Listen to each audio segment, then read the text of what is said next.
আমার করজোর মিনতি, আমাদের ভারতীয় জনতা পার্টির কাজকর্ম যদি আপনারা ভালো লাগে, একটা লোকসভা একটা বিধানসভা, আমাদের যে শ্রদ্ধেয় বিধায়ক সুরজিৎ দত্ত মহাশয়, ওনার জায়গাটাও খালি হয়েছে, ওনার জায়গাটিতেও ইলেকশন হবে।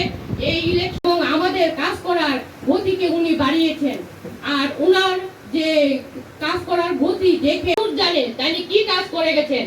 তাহলে সব সময় আমাদেরকে ফোন করে বলতো, এই তুই এই কাজ করেছিস, সেই কাজ, প্রত্যেকটা বুথ প্রেসিডেন্টকে সবসময় জয়যুক্ত করবেন। আমি জানি যে ৭ রামনগর থেকে আমাদের যেই দাঁড়াবে সে একটা মানুষ কিছু ভুল ভ্রান্তি ছিল যে সেই ইলেকশনে তারা যে অপপ্রচার তুলে আসলে আমরা দিতাম, দেখবেন তারা পারতো না, তারা একদম আমার মনে হয় তারা হাজার ভোটার। আজকে শুভ সূচনা করলাম ১৮ নম্বর ওয়ার্ডের থেকে। আজকে ৭ রামনগরের বিধানসভা কেন্দ্রের যে আমাদের যে বিজেপি যে কর্মকাণ্ড, এটা শুভ সূচনা করলাম আজকে। এই আমাদের যে বিজেপি লোকসভার যে পশ্চিম আসনে যে প্রার্থী হয়েছে শ্রদ্ধেয় বিপ্লব কুমার দেব,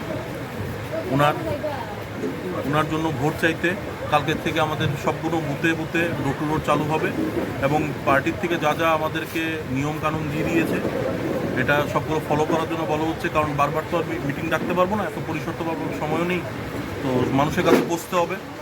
তো আমাদের একটাই মানে নরেন্দ্র মোদীর নামে ইলেকশন করাবো আমরা। এবং ৭ রামনগর বিধানসভা কেন্দ্রে অকাল একটা ভোট আছে আমাদের, যেটা বাইপোল বলে।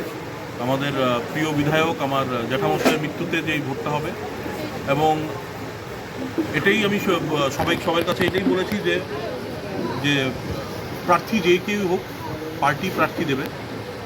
আমাদের প্রার্থীর জন্য প্রার্থীকে জেতাতে হবে, কারণ আমাদের ২৩ ইলেকশনে কিছু রেজাল্ট খারাপ হয়েছিল, এবং ওই রেজাল্টটাকে শুধরাতে হবে এবং মানুষের কাছে পৌঁছতে হবে। কীভাবে পৌঁছতে হবে এটা নিয়ে আলোচনা হয়েছে আজকে।